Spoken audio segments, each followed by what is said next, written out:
गुरुर्ब्रह्मा गुरुर्विष्णु गुरुर्देवो महेश्वरः गुरुर्साक्षात् परं ब्रह्म तस्मै श्री गुरुवे नमः। ॐ अखण्डमण्डलाकारम् व्यापतं येन चराचरं तत्पदं दर्शितं येन तस्मै श्रीगुरुवे नमः। ध्यानमूलं गुरुर्मूर्ति पूजामूलं गुरुर्पदम् मंत्रमूलं गुरुर्वाक्यं मोक्षमूलं गुरुर्कृपा। बोलो मुरली मनोहर सरकार की जय, वृंदावन बिहारी लाल की जय, राधे रानी सरकार की जय। तो आज हम सब अथ गीता श्री के 15वें अध्याय में प्रवेश करेंगे।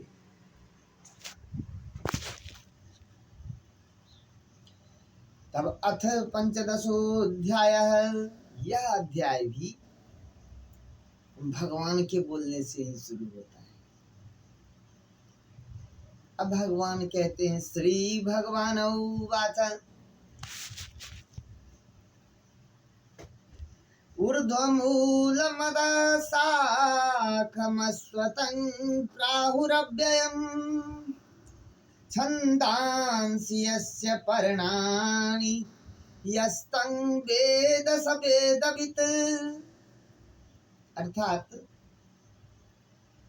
आदि पुरुष परमेश्वर रूप मूल वाले और ब्रह्म रूप मूल वाले, मुख्य शाखा वाले, ब्रह्म रूप मुख्य शाखा वाले जिस संसार रूपी पीपल के वृक्ष को हम अविनाशी कहते हैं तथा वेद जिसके पत्ते कहे गए हैं, उस संसार रूप वृक्ष को जो पुरुष मूल सहित तत्व से जानता है वह वेद के तात्पर्य को जानने वाला माना गया है।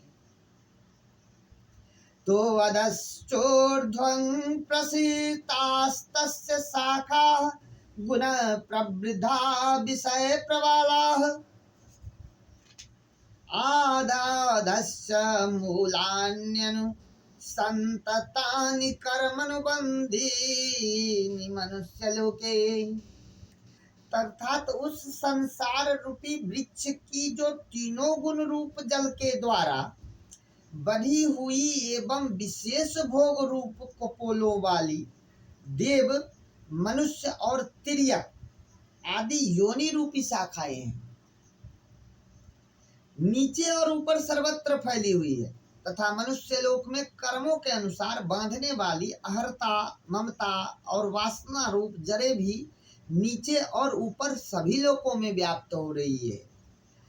न रूपमस्येह तथोपलभ्यते नान्तो न चादिर्न च संप्रतिष्ठा अश्वत्थमेनं सुविरूढमूलमसंगस्त्रेण दृढेन चित्वा।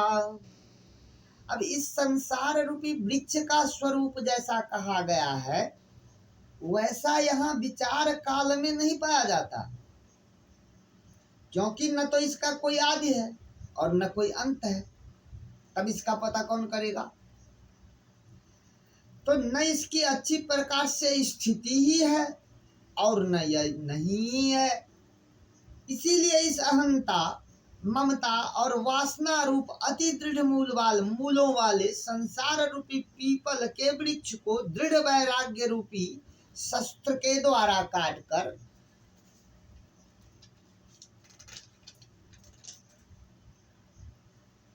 ततः पदं तत परिमार्गत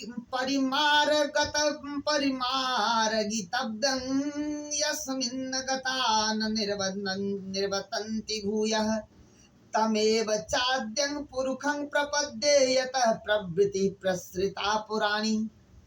अब उसके पश्चात उस परम पद रूप परमेश्वर को भली भांति खोजना चाहिए, जिसमें गए हुए पुरुष फिर से लौट कर वापस नहीं आते इस संसार में, और जिस परमेश्वर से इस पुरातन संसार रूपी वृक्ष की प्रवृत्ति को विस्तार प्राप्त हुआ है या हुई है, विस्तार प्राप्त हुई है, उसी आदि पुरुष नारायण के मैं शरण में हूँ।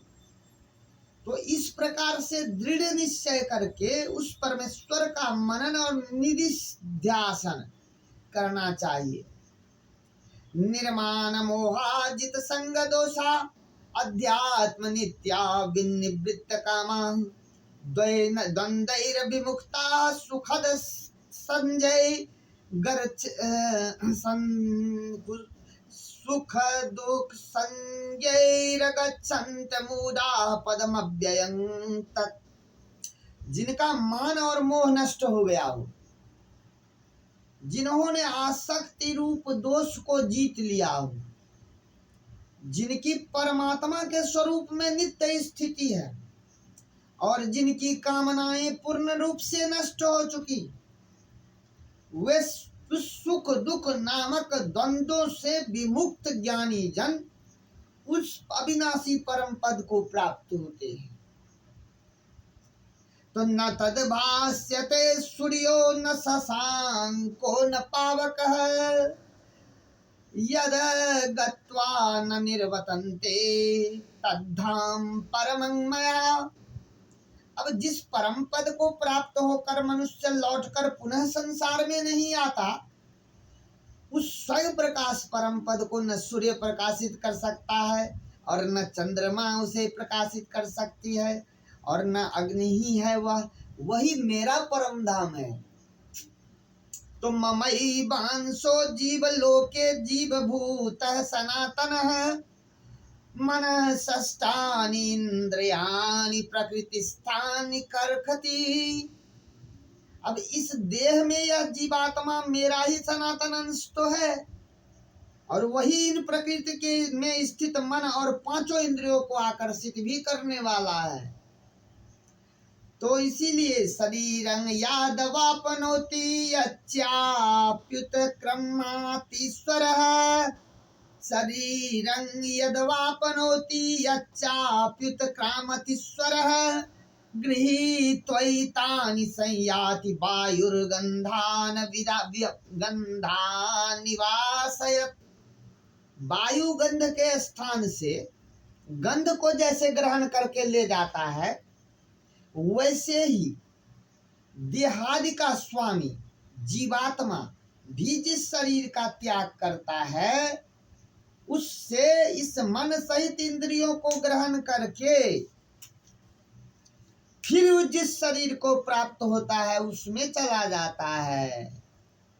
तो श्रोत्रं चक्षुस्पर्शनं च रसनं घ्राणमेव च अधिष्ठाय मनश्चायं विषयानुपसेवते। तो यह जीवात्मा जो है वह श्रोत्र चक्षु और त्वचा को तथा रसना घ्राण, घ्राण मतलब सूंघने की शक्ति, सूंघने की शक्ति, और मन को आश्रय करके अर्थात इन सब के सहारे से ही विषयों का सेवन करता है। तो उत्क्रामन्तं स्थितिं वापि भुज्जानं वा गुणान्वितं विमूढ़ा नानुपश्यन्ति पश्यन्ति ज्ञान चक्षुषः।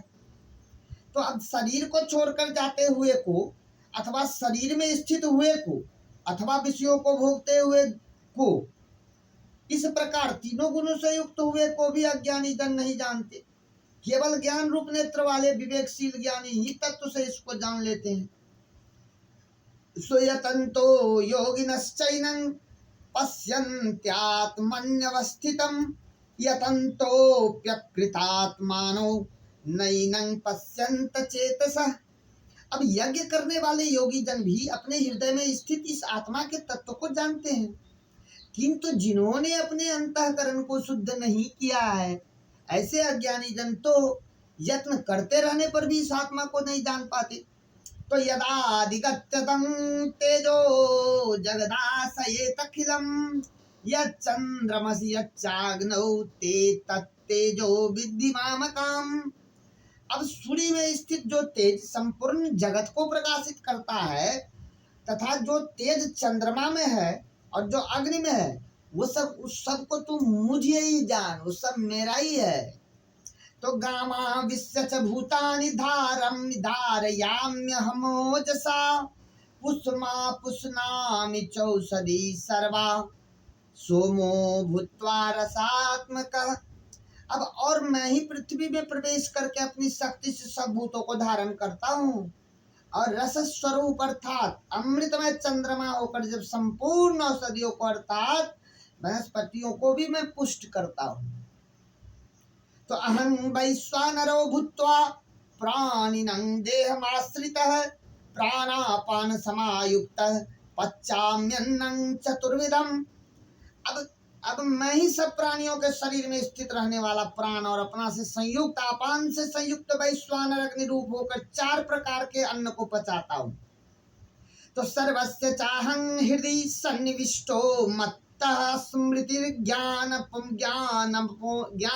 पोहनं च वेदैश्च सर्वैरहमेव वेद्यो वेदांत कृते दुदेव चाहम्। तो अब मैं ही सब प्राणियों के हृदय में अंतर्यामी के रूप में स्थित भी हूँ, तथा मुझसे ही स्मृति है, मुझसे ही ज्ञान है और मुझसे ही अपोहन है। और सब वेदों में मैं ही जानने के योग्य हूँ। वेदांत का कर्ता और वेदों को जानने वाला भी तो मैं ही हूँ।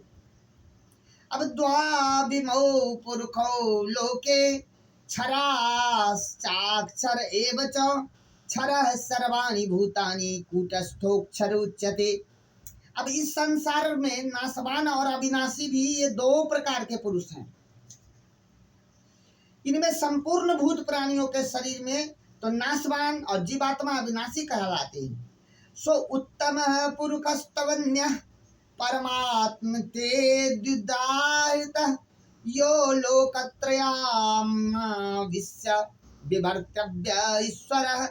अब इन दोनों में उत्तम पुरुष तो अन्य ही है, जो तीनों लोकों में प्रवेश करके सबका भरण पोषण करता है, सबको धारण करता है, एवं अविनाशी परमेश्वर और परमात्मा इस प्रकार से परिभाषित किए गए हैं।